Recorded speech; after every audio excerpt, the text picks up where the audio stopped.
ইদানিং দেখছি এখন সব এলাকায় গাঁজাখোর বেড়ে যাচ্ছে, সব ভদ্র গাঁজাখোর, চেহারা দেখে বোঝার উপায় নেই। একদম চেহারা দেখে বুঝতেই পারবেন না, মনে হবে লোকটা গাঁজা খায়, একদম পাক্কা গাঁজাখোর। আগে 2-4টে গাঁজাখোর এলাকায় ছিল, মাঝে সাথে খেত চুরি চামারি করে, এখন সব গাঁজাখোরের গ্যাং তৈরি হয়ে যাচ্ছে। আফসোস আমাদের জন্য। তুমি শ্রেষ্ঠ নবীর উম্মাত, তোমার অর্থের ক্ষতি, শারীরিক ক্ষতি, সামাজিক ক্ষতি, কথা ঠিক না বেঠিক? শরিয়াতে হারাম। তুমি একটা বাবার বয়সে 8 বয়সী মানুষ হয়ে ছেলের বয়সী মানুষদের সঙ্গে গাঁজা খাচ্ছে। কোথায় আমরা নিচে নেমে গেছি? আমরা বলছি নবীকে ভালোবাসি, ওই ভালোবাসা কি প্রকৃত ভালোবাসা? জীবনটাকে ইসলামের আলো আলোকিত করতে হবে, জীবনটাকে রাসূলুল্লাহ সুন্নাতে সাজাতে হবে, আল্লাহ এবং রাসূলের কাছে আত্মসমর্পণ করে দিতে হবে। কথা ঠিক না বেঠিক? আছে আপনাদের দিকে গাঁজাখোর আছে? আছে? এদিকটা নেই, আমাদের দিকে আছে। এখন দিনে দুপুরেও চলছে। কি হচ্ছে? যখন গাঁজা খাবার আর মদ খাবার পয়সা পাচ্ছে না, লোকের ডোবের মুরগি চুরি করছে। হ্যাঁ, যখন গাঁজা খাবার মদ খাবার পয়সা পাচ্ছে না, ঢনঢন করে ঘুরছে। নামাজ নেই, রোজা নেই, ভালো কথা নেই মুখে, এক সপ্তাহ ওযু করতে হয় না, এক সপ্তাহে 1 ওয়াক্ত নামাজ পড়তে হয় না, ঢনঢন করে ঘুরছে। ঘোরে তো ঘোরে, লুঙ্গি উঁচু করে তুলে ঘোরে। যখন মদ খাবার গাঁজা খাবার পয়সা পায় না, এখন লোকের ডোবের থেকে মুরগি চুরি করে। ও বলছে নবীকে ভালোবাসি। বিশ্বাস করুন, নবীর ভালোবাসা মুখে বলাটা যথেষ্ট নয়। যেমন আন-নাবিয়্যু আওলা বিল মুমিনিনা মিন আনফুসিহিম, নিজের জানের থেকে আমার রাসূলকে বেশি ভালোবাসতে হবে। নিজেদের থেকেও আল্লাহ বলছেন মোমেনদের কাছে আমার নবী ঘনিষ্ঠ, ঠিক তেমনি নবীর কাছে আত্মসমর্পণ করে দিতে হবে, আল্লাহর কাছে আত্মসমর্পণ করে দিতে হবে। অতএব আমার জীবনে ব্যক্তিগত আমি আর চলতে পারবো না। প্রকৃত আশিক হতে গেলে আল্লাহর কথা মতো, রাসূলুল্লাহর কথা মতো জীবনে ইসলামের আলো আনতে হবে। আল্লাহ এবং রাসূলের কথা মতো জীবনটা ইসলামের আলো সাজাতে হবে কি হবে না? অনেক বাবাজি আছেন বিড়ি খান, ছাড়তে পাচ্ছেন না। অনেকে আছেন তামাক খান, ছাড়তে পাচ্ছেন না। বলুন, তামাকের খাবার কথাটা কে আপনাকে মনে করিয়ে দেয়? বিড়ি খাবার কথাটা কে আপনাকে মনে করে দেয়? একটা সময় যদি পকেট থেকে খালি হয়ে যায়, 10 মিনিট 5 মিনিট যদি সহ্য করতে পারে না, মাথা ঘোরে। দরুদ শরীফ পড়ার নেশা হয় না তো? হ্যাঁ, দরুদ শরীফ পড়ার তো নেশা লাগে না? আমাদের জীবনে ঘাটতি আছে না নেই? যারা বিড়ি খাচ্ছেন, আমি একটু আপনাদের অনুরোধ করে একটা কথা বলে যাই। বিড়ি খেয়ে দেখবেন, ভালো করে যদি ব্রাশও করেন, ভালো করে মেসওয়াকও করেন, গালের থেকে দুর্গন্ধ যাবে। উজু করতে গেলে কুল্লি করতে হয়, গোসল করতে গেলে কুল্লি করতে হয়। আবার মরা মানুষকে, মাইয়েতকে গোসল দেওয়া হয় কি হয় না? মাইয়েতকে গোসল দেওয়ার সময় ভালো করে কুল্লি করানো যায়। যে মানুষটা মনে করছেন বিড়ি খাওয়া ছাড়তে পাচ্ছি না, তাহলে নবীর ভালোবাসার থেকে বিড়িটা আপনার কাছে বড়? নবীর ভালোবাসার থেকে বিড়িকে বেশি প্রাধান্য দিচ্ছেন? আল্লাহ না করুক ছাড়তে পাচ্ছেন না মানে মরে যাবেন তো ছাড়বেন না, এটাই তো অর্থ। আমি ছাড়তে পারছি না, তার মানে আমি মরে যাব তো ছাড়বো না। যত ভালো করে আপনাকে গোসল দেওয়া হোক, কুল্লি তো ভালো করে করানো যাবে না। যাবে কি? তাহলে গালের থেকে দুর্গন্ধটা যাবে। নবীর আশিক ওই বিড়ির দুর্গন্ধ নিয়ে কবরে যাবে, বিড়ির দুর্গন্ধ নিয়ে হাসরে উঠবে? আল্লাহ রসুলের থেকে মুমিনের কাছে বড় কিছু হতে পারে না। আল্লাহর থেকে দামি সম্পর্ক বান্দার আর কিছু হতে পারে না। নবীর থেকে দামি সম্পর্ক আর কিছু হতে পারে না। এগুলো আমাদের মূল্যায়ন করতে হবে, এগুলো ভাবতে হবে, জীবনে ঘাটতি পূরণ করতে হবে, তবেই এটা প্রকৃত সফলতা, তবে এটা প্রকৃত সফলতা। আল্লাহ আমাদের বোঝার মতো তৌফিক দান করেন, বলেন আল্লাহুম্মা আমিন। আমার ভাইয়েরা, মুরব্বীরা, বাবাজিরা, পরিবেশটাকে বাঁচান। যে সমস্ত ছেলেরা, যে সমস্ত আমাদের ঘরের সন্তানেরা এরা অসৎ সঙ্গ দোষে পড়ে বাজে নেশা আসক্ত হয়েছে, এদের পিছনে মেহনত করতে হবে। কি করতে হবে? গালাগালি দিয়ে সরিয়ে দিলে হবে না। এই মদখোর গাঁজাখোর বলে টেরা বেকা দিলেন, চায়ের দোকানে ওদের পিছনে সমালোচনা করলেন, ওটা নয়। ওকে বুকে টেনে নেন, ওকে সালাম করেন, ওর সঙ্গে বন্ধুত্ব করেন, ওকে আল্লাহর ঘর মসজিদে নিয়ে আসেন। দেখবেন এই মসজিদের সঙ্গে সম্পর্ক হয়ে গেলে, নামাজের সঙ্গে সম্পর্ক হয়ে গেলে ও জীবন থেকে আস্তে আস্তে খারাপিগুলো চলে যাবে। কথা ঠিক না বেঠিক? কিছু কিছু মানুষ, ওই মানুষটা গাঁজা খায় বলে শুধু বদনাম করে খারাপ বলে চলে গেলে হবে না, ওকে বুকে টেনে আনারও দায়িত্ব আছে, আছে না? কিছু মানুষ এমন 2-4 দিন নামাজ পড়ে 2-1জন খারাপ মানুষকে দেখে এমন কিছু ভাব নেয়, মনে হবে এই লোকটাকে জাহান্নামে পাঠিয়ে দিয়ে যাওয়া ছাড়বে। ওকে বুকে টেনে আনার দায়িত্ব আপনার। আপনি ভালো হয়েছেন, ভালো কথা, আপনারও দায়িত্ব আছে। আপনার গ্রামবাসী, আপনার প্রতিবেশী, আপনার আত্মীয়, আপনার আহাল, ওকেও জাহান্নামের আগুন থেকে বাঁচানোর জন্য আপনার যতটা সাধ্য চেষ্টা করতে হবে কি হবে না? চেষ্টা করতে হবে না? আমরা এই জায়গাটায় কিছুটা কমিয়ে এসে গেছে। আমরা নিজেরা ভালো হয়ে পাশের মানুষটার খারাপ হলে না তার পিছনে টিটকারি মারি। টিটকারি না মেরে তার জন্য আল্লাহর কাছে তাহাজ্জুদ পড়ে কাঁদেন, আল্লাহ আমার এই গ্রামের ছেলেটা অসৎ সঙ্গতে এসে পড়েছে, আল্লাহ আমার এই ভাইপোটা আজকে খারাপ পথে চলে যাচ্ছে, আল্লাহকে হেদায়েত দেন। একজন মুসলমান যখন আরেকজন মুসলমানের জন্য আল্লাহর কাছে ভালাই চায়, তখন ওই মুসলমান জানে না যে ওই মানুষটা আমার জন্য চাইছে। মুসলমানের পিছনে দোয়া করলে ওটা আল্লাহর কাছে কবুল হয়। বলুন সুবহানাল্লাহ। দেখ, দোয়া করতে হবে আর তাকে ভালোবাসা দিয়ে তাকে সৎ পথে আনার জন্য চেষ্টা করতে হবে। আল্লাহ যদি চায় তো ইনশাআল্লাহ ওই মানুষটা একদিন আমাদের ভাই হিসাবে সৎ পথের প্রতীক হবে ইনশাআল্লাহ। তাহলে বোঝাতে চাইছিলাম আত্মসমর্পণ দরকার, ইতাআত দরকার, আমালে জিন্দেগিতে সুন্নাত দরকার, নচেত শুধু ভালোবাসা দিয়ে সফলতা হবে না। তাই যদি হতো আমরা যে পরিমাণে ভালোবাসার দাবিদার তার থেকে বহু গুণ বেশি ভালোবেসেছিল নবীজির চাচা আবু তালেব। কথা ঠিক না বেঠিক? একটা নিদর্শন ক্লিয়ার হলো। এই 42 বছরের জীবনের তিনটে পয়েন্ট তুলে ধরবো ইনশাআল্লাহ। চলুন আরেকটা পয়েন্ট তুলে ধরি, আরেকটু ক্লিয়ার হবে ইনশাআল্লাহ। ও ভাইজানেরা, সোনার মানিক যুবকেরা, আব্বারা মায়েরা, আমি আপনি মুখে বলি ভালোবাসি, যেমন ভালো না বাসলেও প্রকৃত মোমেন নয়, তেমনি শুধু ভালোবাসাটাও সফলতা নয়। এইটুকু আপনাকে মাথায় রাখতে হবে, ভালোবাসতে হবে। আর আমার নবীর সুন্নাত তরিকায় নিজের জীবনটাকেও সাজিয়ে নিতে হবে। ইতাআত দরকার। আল্লাহ এবং রসুলের কাছে আত্মসমর্পণ করে দেওয়া ব্যতীত দুনিয়ায় মাল সম্পদ, চাকরি, সোনা দানা, দুনিয়ায় জমি জায়গা অর্জনটাও সফলতা নয়। আল্লাহর নবী চাচা যান আমার নবীকে যে পরিমাণে ভালোবেসেছিল, ওই ভালোবাসার পরিমাণটা আন্দাজ করে ভাবলে বুঝতে পারবেন ভালোবাসার গভীরতা কত ছিল। কিন্তু জীবনে রাসূলুল্লাহর আল্লাহর কাছে আত্মসমর্পণ না করার কারণে সফল হতে পারেনি। আর একটা নিদর্শন তুলে ধরি, আল্লাহ পাক আমার আপনার নবী, দয়ার নবী, মায়ার নবীকে 40 বছর বয়সে নবুয়াত দিলেন। কত বছর বয়সে? 40 বছর বয়সে নবুয়াত পাওয়ার পরে প্রথম 3 বছর নবী আমার গোপনে গোপনে ইসলাম প্রচার করলেন। এই 3 বছরের ব্যবধানে আল্লাহ নবীর কাছে গোপনে কিছু মানুষ ঈমানের কলেমা পড়ে মুসলমান হয়ে গেলেন। জোরে বলুন সুবহানাল্লাহ। 3 বছর হয়ে গেল, আল্লাহ পাক আমার হাবিবের উপরে ওহী নাজিল করলেন, ওয়ানজির আশিরাতাকাল আকরাবিন। আমার হাবিব, আপনার যারা নিকটস্থ আপনি তাদেরকে ভয় প্রদর্শন করুন। অতএব আমার আল্লাহ ওহী করে আমার রাসূলকে জানিয়ে দিলেন, হাবিব 3 বছর গোপনে দিনের দাওয়াত দিয়েছেন, আর গোপনে নয়, এবার প্রকাশ্যে আপনি দিনের দাওয়াত প্রকাশ্যে দেন। আল্লাহ নবীর বয়স তখন 43 বছর। নবী আমার যখন প্রকাশ্যে দিন প্রচার শুরু করে দিলেন, আল্লাহ নবীর দুশমন তৈরি হয়েছিল না হয় নাই? আবু জেহেল, আবু লাহাব, উতবা, সাইবা, দুনিয়ার জমিনে, মক্কার জমিনে তদানীন্তন সময় বড় বড় কাফের, উমাইয়া ইবনে খল, এরা আল্লাহ নবীর বিরুদ্ধে চলে গেল। খবর নিয়ে দেখলো 3 বছর আগে থেকে ইসলাম প্রচার হচ্ছে। কিছু কিছু মক্কার মানুষেরা তারা আমার নবীর নূরের হাতে হাত দিয়ে ঈমানের কলেমা পড়ে মুসলমান হয়ে গেছে। তাদের অনুসন্ধান করতে লাগলো। প্রাথমিক পর্যায়ে যে সমস্ত সাহাবীরা ঈমান এনেছিলেন তাদের উপরে জুলুম অত্যাচারের রোলা চলেছিল না চলে নাই? ও ভাইয়েরা, বাবাজিরা, আল্লাহ নবীর দুশমন হয়ে গেল। এরা চিন্তায় পড়ে গেল, যদি আমরা বাধা প্রদান না করি, যদি আমরা না আটকাতে পারি, আমাদের বাপদাদার ধর্ম বলে কিছু থাকবে না, আমাদের নেতাগিরি আর কিছু থাকবে না, আমাদের দাদাগিরি আর কেউ মানবে না। সব দলে দলে নূরের নবী, দয়ার নবীর হাতে হাত দিয়ে ঈমানের কলেমা পড়ে মুসলমান হয়ে যাবে। এই জন্য তারা বিভিন্ন কৌশল অবলম্বন করতে লাগলো।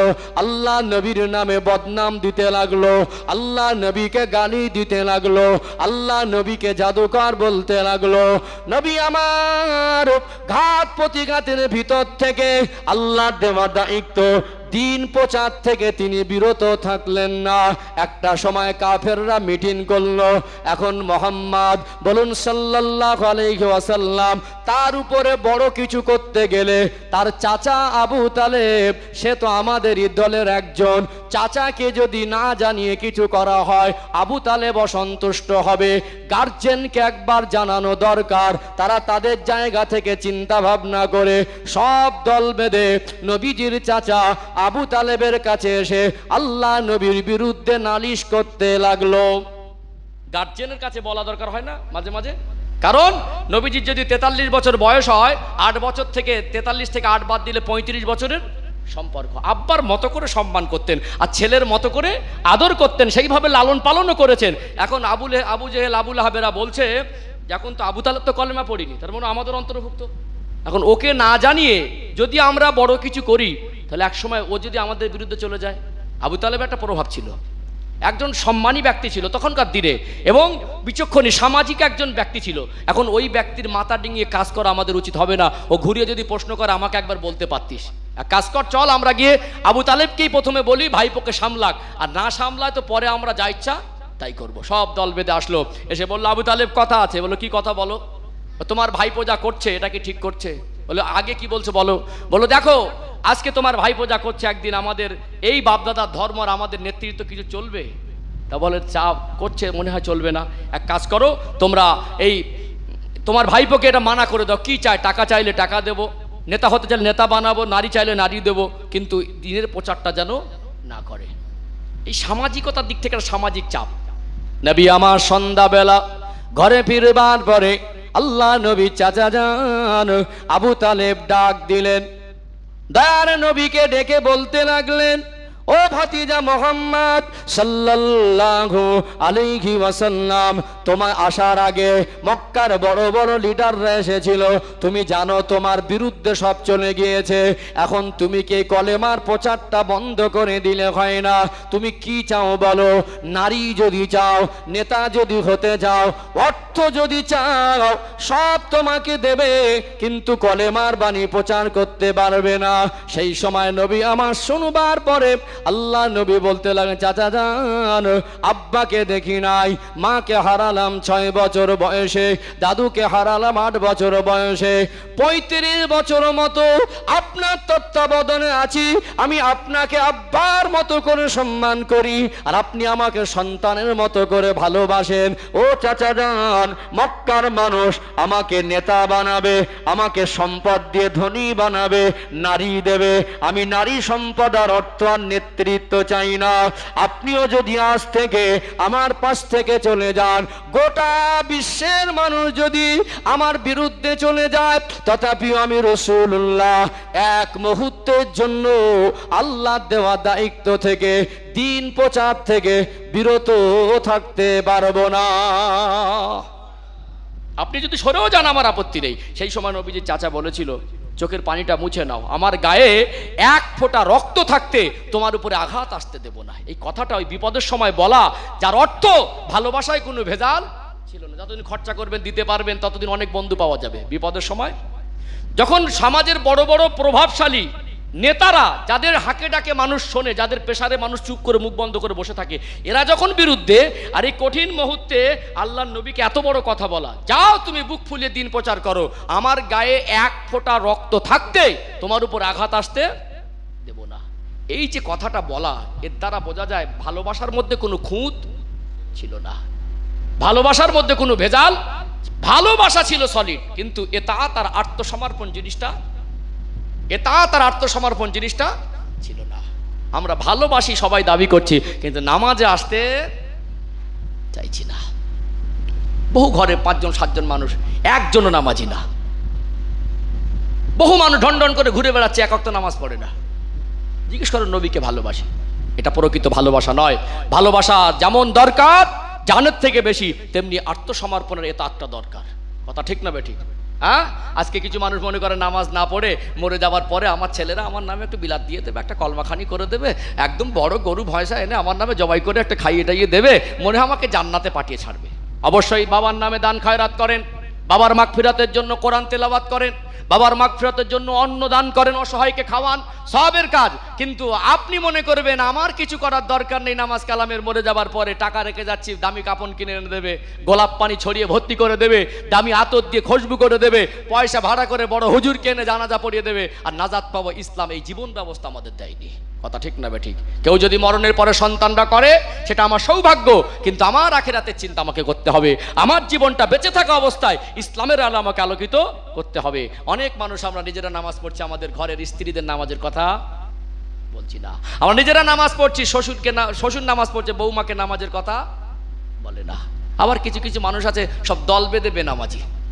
একটা বাড়ির মধ্যে বলবে কি করে শ্বশুর, শাশুড়ি জানে, বৌমা তো জানে যে শ্বশুর নামাজ পড়ে না। যদি বলে বৌমা নামাজ পড়ো, নিজে পড়ে না আমাকে বলছে। স্বামী বলবে কি করে, স্বামী নিজেই তো নামাজ পড়ে না, জুমার দিনও গলা সমান খেয়ে থাকে। মাঝে মাঝে দেখবেন বেড়কো ভাত নেয়, বাড়তি ভাত। কি ভাত? জুমার দিন একটু বাড়ি ফিরেছে 11টা, দেখল খিদে লেগেছে, নামাজ পড়তে যাবে না, শরীরটা ভালো না, শরীরটা ভালো না, ভাত দাও তো। ভাত দেওয়ার পরে যা ছিল প্লেটে খেয়ে নিয়ে বলছে তরকারিটা ভালো হয়েছে, ভাত আরেকটু দাও। ওটা দুবার ভাত নেয় না, খেয়ে শেষ করে আরেকবার না কি ভাত বলে, কি বলে বলেন না, একটু বলেন কি বলে আপনাদের দিকে? ভাত মানে আরেকবার দাও, আরেকবার। খাওয়ার আগে বিসমিল্লাও নেই, খাবার পর আলহামদুলিল্লাহ। একটু আগে জুমার নামাজ পড়তে যাওয়ার কথা ছিল, শরীর ভালো না, তারা খেলে কি করে? চেপে চেপে খাচ্ছে, মসজিদে আসে না। চেপে চেপে খাচ্ছে, মসজিদে আসে না।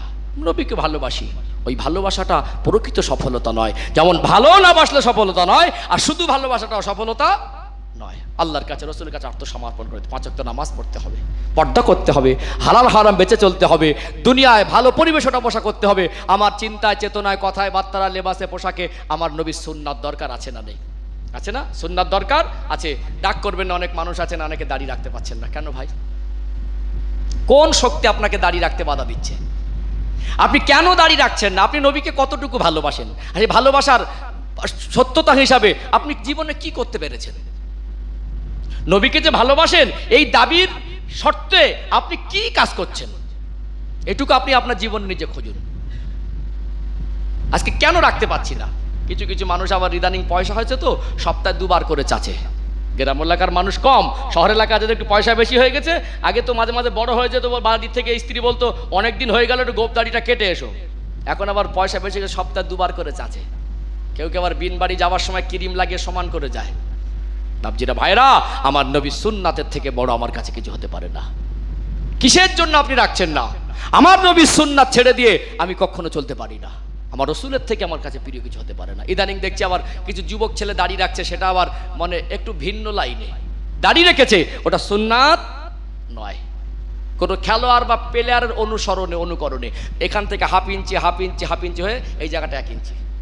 ও সমাজকে বুঝিয়েছে, ও মানুষকে বুঝিয়েছে যে আমি দাড়ি রাখতে পারি, দাড়ি রাখলে আমার অসুবিধা হবে না, আমি দাড়ি রেখেছি, কিন্তু আমার রসুলের ভালোবেসে নয়। দুনিয়ার কোনো খেলোয়াড়, দুনিয়ার কোনো প্লেয়ার আমার আদর্শ।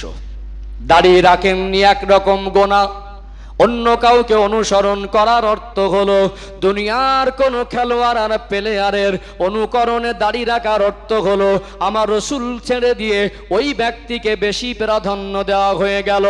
নবী আমার শোনা জবানে বললেন, মান তাশাব্বাহা বিকওমিন ফাহুয়া মিনহুম। যে ব্যক্তি যার অনুসরণ করবে, যে ব্যক্তি যার অনুকরণ করবে, আমি রাসূলুল্লাহ জানিয়ে দিলাম ওই ব্যক্তির সঙ্গে হাসরের ময়দানে আমার আল্লাহ তাকে ওঠাবেন। ও ভাইরা বাবাজিরা, কত বড় কথা! একটা কাজ করতে পারি না, এটা আমার জীবনের ঘাটতি, কিন্তু পেরেছি নবীর মহব্বতে নয়, অন্য কারোর অনুকরণে। এটা কত বড় মারাত্মক পর্যায়ের গুনাহ। ও যুবক ভাইয়েরা, তুমি তোমার রসুলকে কতটা ভালোবাসো, তুমি তোমার নবীকে কতটা মহব্বত করো।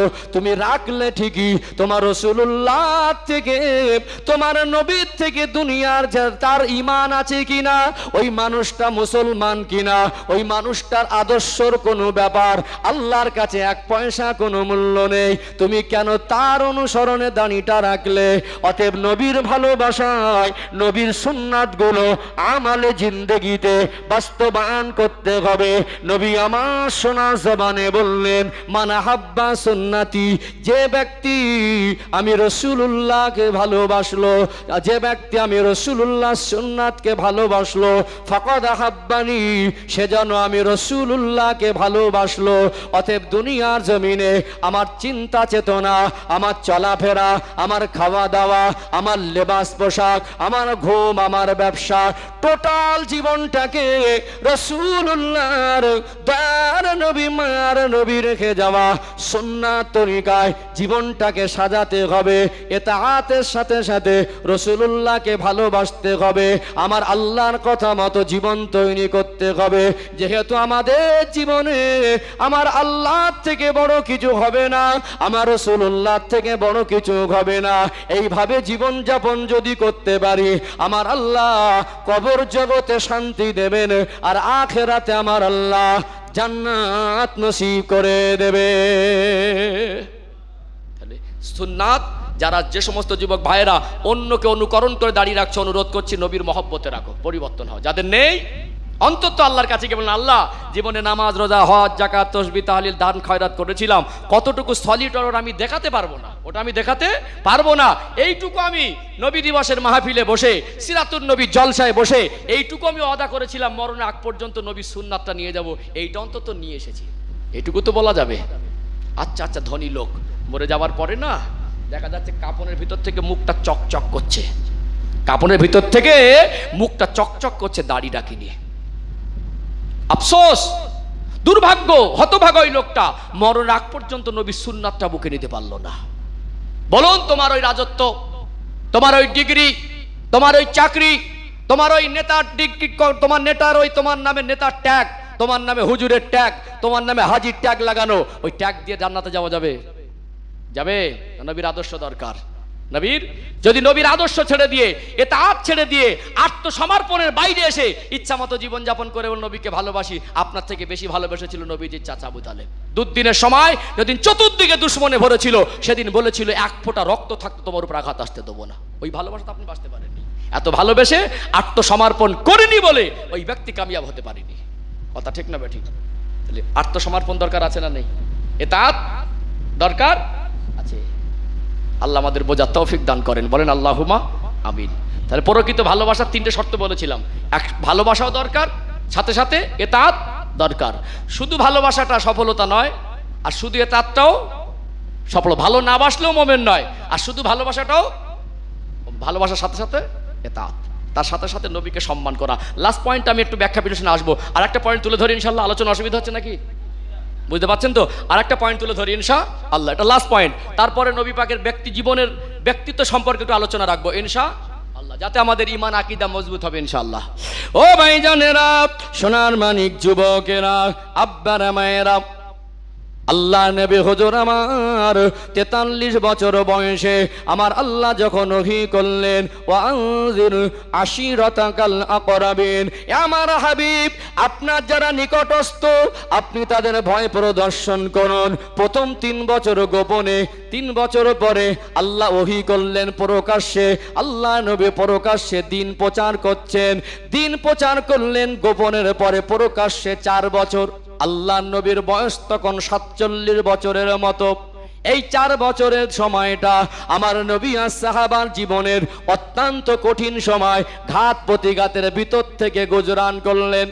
সাহাবাদের জুলুম অত্যাচার নবী আমার সহ্য না করতে পেরে কিছু কিছু সাহাবাকে গোপনে ডেকে বললেন, ও বাবা সাহাবীরা, তোমাদের কষ্ট আর তোমাদের উপরে জুলুম অত্যাচার আমি রাসূলুল্লাহ আর সহ্য করতে পারছি না। এখন আমরা সংখ্যায় কম, এখন আমরা দলে কম, ওদের সঙ্গে প্রকাশ্যে ওদের সঙ্গে যুদ্ধে যাবার মতো এখন আমাদের কোনো ক্ষমতা নেই। আল্লাহ নবী বললেন, কিছুদিনের জন্য তোমরা এই মক্কা জমিন ছেড়ে তোমরা আবিসিনিয়ায় হিজরত করো, তোমরা চলে যাও, পরে পরিস্থিতি স্বাভাবিক হলে ফিরে আসবে। এই রকম কঠিন পরিস্থিতি কোনো রকম ভাবে ইসলাম প্রচার বন্ধ করতে পারে না। সব রকম কুচক্রান্তকে আমার আল্লাহ ব্যর্থ আর নস্যাৎ করে দিতে লাগলেন। কাফেররা দারুন নাদাতে বসলো, কিভাবে এদেরকে দমিয়ে দেওয়া যায়, কিভাবে ইসলামের আলোটা মিটিয়ে দেওয়া যায়, কিভাবে মুসলমানদেরকে দুনিয়া জমিন থেকে শেষ করে দেওয়া যায়। মনে মনে করতে লাগলো, এত ঘাত প্রতিঘাত, এত জুলুম অত্যাচার করে যখন বন্ধ হয় না, আজ থেকে আমরা ওদের সঙ্গে সব সম্পর্ক ছিন্ন করে দেব। একটা কাগজে লিখলো, যারা মুসলমান, যারা ঈমান এনেছে, যারা আমার রাসূলুল্লাহর হাতে হাত দিয়ে ঈমানের কলেমা পড়ে মুসলমান যারা হয়েছে, ওদের সঙ্গে কোনো কেনা বেচা করব না, কথাবার্তা না বলবো না, লেনদেন করব না, মাল বিক্রি করব না, ওদের থেকে মাল নেব না, ওদের বাড়ি যাব না, আমাদের বাড়ি আসতে দেব না।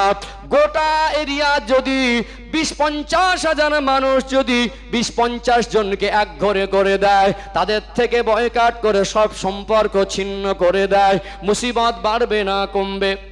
নবী আমার ভেঙে পড়লেন না, সাহাবাদের সান্ত্বনা দিতে লাগলেন। ও বাবা সাহাবীরা, এটা হলো দুনিয়া, এটা হলো পরীক্ষার জায়গা। যদি আল্লাহকে ভালোবেসে, রসুলকে ভালোবেসে কষ্টটা সহ্য করতে পারো, আমার আল্লাহ তোমার জীবনের উপরে খুশি হয়ে যাবে।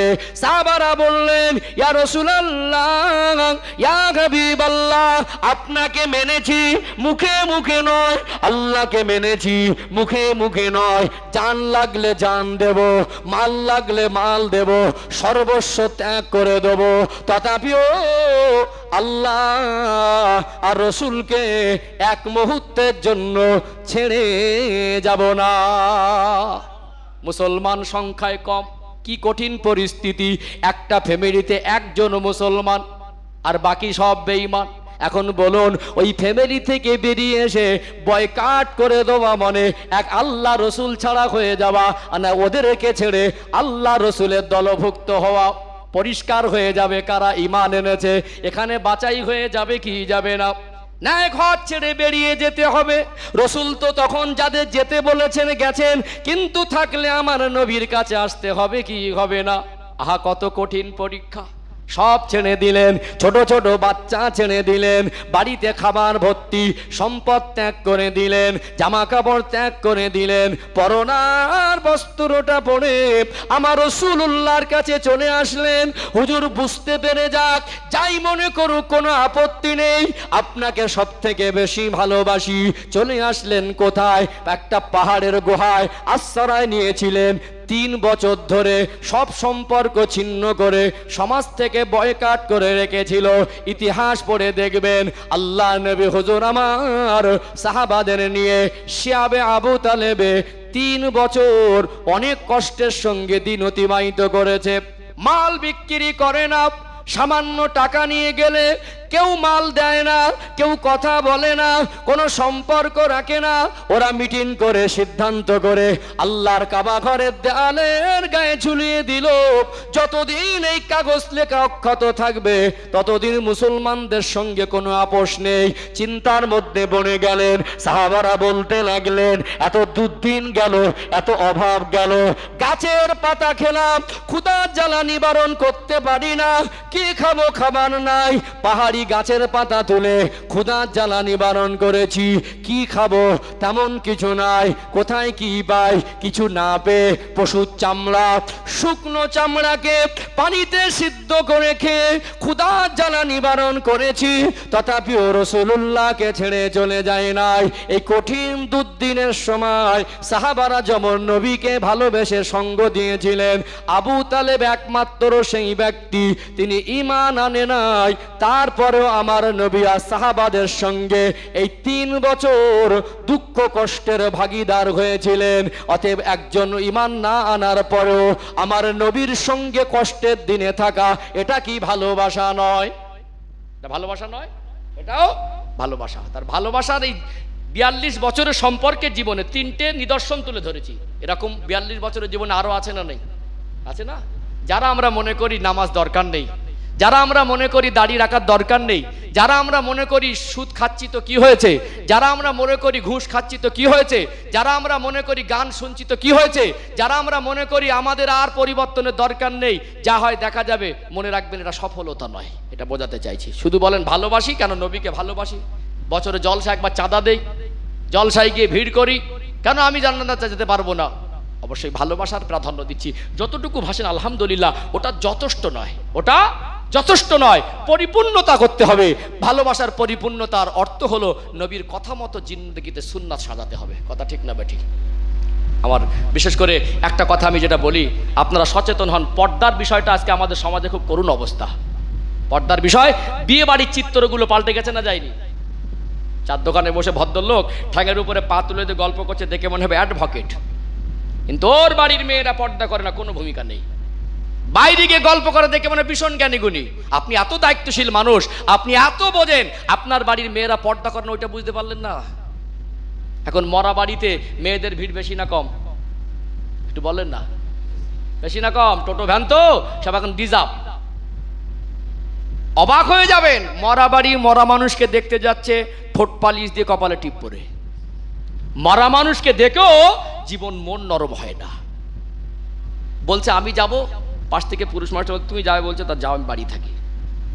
মোবাইল তো আছে, মোবাইল তো আছে, চাষতে যায়, চাষতে চাচি, ওখানে যাওয়াটা কি জরুরি? নিকটস্থ আত্মীয় হয়, রক্তের সম্পর্ক হয়, এন্তেকাল করলেন, 1000 বার আপনি যান, আপনার হক আছে। চাষতে যায়, চাষতে চাচি, সেখানে জেদ করছে আমি যাব। কোঁচা দিয়ে শাড়ি পরে 1 ওয়াক্ত নামাজ পড়িনি, মরাবাড়ি গিয়ে 1 ওয়াক্ত নামাজ পড়িনি, লাভ কি হলো? মেয়েদের ভিড়। যদি পুরুষ মানুষ বেশি হতো, পুরুষ মানুষ দুটো লাভবান হয়ে বাড়ি আসতো। মাইয়েতে জানাজা পড়লে 1 কেরাত সব, কবরস্থানে গিয়ে মাটি দিলে আর 1 কেরাত সব, 1 কেরাত সমান নবী বলছেন উহুদ পাহাড় সমান। আর মাইয়েতের কি লাভ হতো? মাইয়েত, এই মানুষটা দোয়া পেত জানাজার মাধ্যমে, মাইয়েতের জন্য মাগফিরাতের দোয়া চাওয়া হতো। কথা ঠিক না বেরি? ও হাইয়িনা ও মাইয়েতেনা, যারা বেঁচে আছেন, যারা ইন্তেকাল করেছেন, মুসলিম উম্মার জন্য দোয়া করতো, ওর দোয়া মুসলিম উম্মার নসিবে হতো। কিন্তু 1 ওয়াক্ত নামাজ নেই, গিয়ে ডাল ভাত খাবে, সে একেবারে কোঁচা দিয়ে শাড়ি পরে ঠোঁট পালিশ লাগিয়ে একেবারে কপালে টিপ দিয়ে সেজে গুজে যাচ্ছে। আমরা সমাজের মানুষ সব এরকম দেখছি। মনে করো হুজুর এসে একদিন ওয়াজ করে দিলে ভালো হয়ে যাবে। আমরা যদি গার্জেনরা দায়িত্ববান না হই, প্রত্যেকটা বাড়ির গার্জেন যদি সচেতন না হয়, আমরা যে যার পরিবারের দায়িত্ব যদি কাঁধে উঠিয়ে না নেই, বছরে 1-2 দিন জলসা দিয়ে সমাজে পর্দানসীনা বাড়ানো সম্ভব হবে না। বিয়ে বাড়িতে উদম, সামনে চাচাজি বসে আছে এই রকম বড় বড় দাড়ি, পিছনে ডিজে বক্সে গান বাজছে। দাদুটারা জায়গা হলো না অন্য গাড়িতে, দে এই ছুরিদের গাড়িতে তুলে দে। মানে সব অবিবাহিত মেয়ে যারা আছে, ওরা একটা গাড়িতে উঠেছে, ইয়াং বয়স তো, দে দাদু হয় গাড়িতে তুলে দে। পিছন থেকে দাদু ঠিক আছে তো, একটু চুপ করো, গান বাজছে, গুপগাপ গান বাজছে। মুসলমানদের অবস্থা।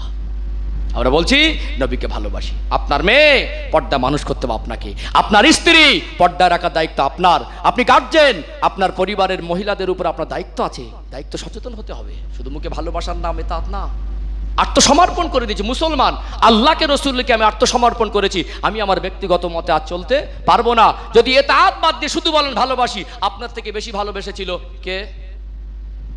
আবু তালেব। তার সঙ্গে আমি আপনাকে তুলনা করছি না, কেন সে ছিল কাফের, আমি আপনি ইমানদার। আবার মাঝে মাঝে কথাটা যদি একটু না বলে দেই, এই অপব্যাখ্যা দেবে, কারণ সে কাফের, আমরা ইমানদার। কিন্তু ইমানদার হয়েও আমাদেরকে সফলতা অর্জন করতে গেলে, পরিপূর্ণ ইমানদার হতে গেলে, জাহান্নাম থেকে বাঁচতে গেলে রাসূলুল্লাহর ইতাআত দরকার। কি দরকার? ইনশাআল্লাহ আমরা আমল করবো, বলেন ইনশাআল্লাহ। যারা নেশায় আসক্ত, মদ গাঁজা বিড়ি এই সমস্ত নেশা আমরা পরিহার করব, পরিত্যাগ করব ইনশাআল্লাহ। বিশেষ করে যারা বেনামাজি, আমরা নামাজ পড়ি যারা, তাদেরকে আমরা নামাজে আনার জন্য চেষ্টা করব বলেন ইনশাআল্লাহ। এবং বাড়ির মহিলাদের প্রতি যারা আমরা দায়িত্বশীল মানুষ, আমরা দায়িত্ব পালন করে তাদেরকে পর্দায় রাখার আপ্রাণ চেষ্টা করব ইনশাআল্লাহ। যাদের মুখে দাড়ি নেই, দাড়ি রেখে দেবো। তাহলে ভালোবাসা বুঝতে পেরেছেন? একটা পর্ব গেল। ভালো না বাসলেও মোমেন নয়, আর ভালোবাসার দাবি করে এতাত না করলে প্রকৃত মোমেন নয়। ভালোবাসতে হবে, ইতাআত করতে হবে। সঙ্গে আমাদেরকে কি করতে হবে, একটা ব্যক্তিগত জীবনের সম্পর্কে ধারণা রাখতে হবে। আমার রসুল ছিলেন সৃষ্টি জগতের শ্রেষ্ঠ, তার ব্যক্তিগত জীবনের কয়েকটা বৈশিষ্ট্য বলেই আমি সমাপ্তর দিকে আসবো ইনশাআল্লাহ। অতিষ্ঠ হচ্ছেন নাকি? আলোচনা বুঝতে পারছেন তো? কষ্ট হচ্ছে নাকি? একদম নিরাপদ জায়গায় বসে আছেন, পৃথিবীর মধ্যে উৎকৃষ্ট জায়গায় নিরাপদ জায়গায় বসে আছেন আলহামদুলিল্লাহ। ফ্যানের ব্যবস্থা চলছে, খুব একটা অসুবিধা হওয়ারও কথা নয়। আপনারা বুদ্ধিমানের কাজ করেছেন, একটা আয়োজন করে আর যদি মাহফিলটা যদি না হয় একটা সমস্যা পড়ে যায়। কি হয়, হুজুর আর দুদিন পরে ডেট দেন, তো সম্ভব না। এই বর্ষার জন্যে মসজিদের মধ্যে করলে আলহামদুলিল্লাহ কোনো নিরাপদ, বৃষ্টি হোক ঝড় হোক পানি হোক জলসাটা হয়ে যাবে। যাদের আশা তাদেরকে খুব জোর করতে হয় না, নবীর আশেকদেরকে খুব জোর করতে হয় না। নবীর যারা আশেক এরা নবীর মহব্বতে ঝড় বার্ষা বদলা দেখে না, যেখানে একটা বসার জায়গা পেলে ইনশাল্লাহ হয়ে যাবে ইনশাআল্লাহ। একটু তাকবীর দেন, নারে তাকবীর। আমার আলোচনা রাগ করছেন নাকি? হ্যাঁ, একটুখানি ব্যক্তি জীবন সম্পর্কে কয়েকটা বৈশিষ্ট্য বলে 11টার দিক থেকে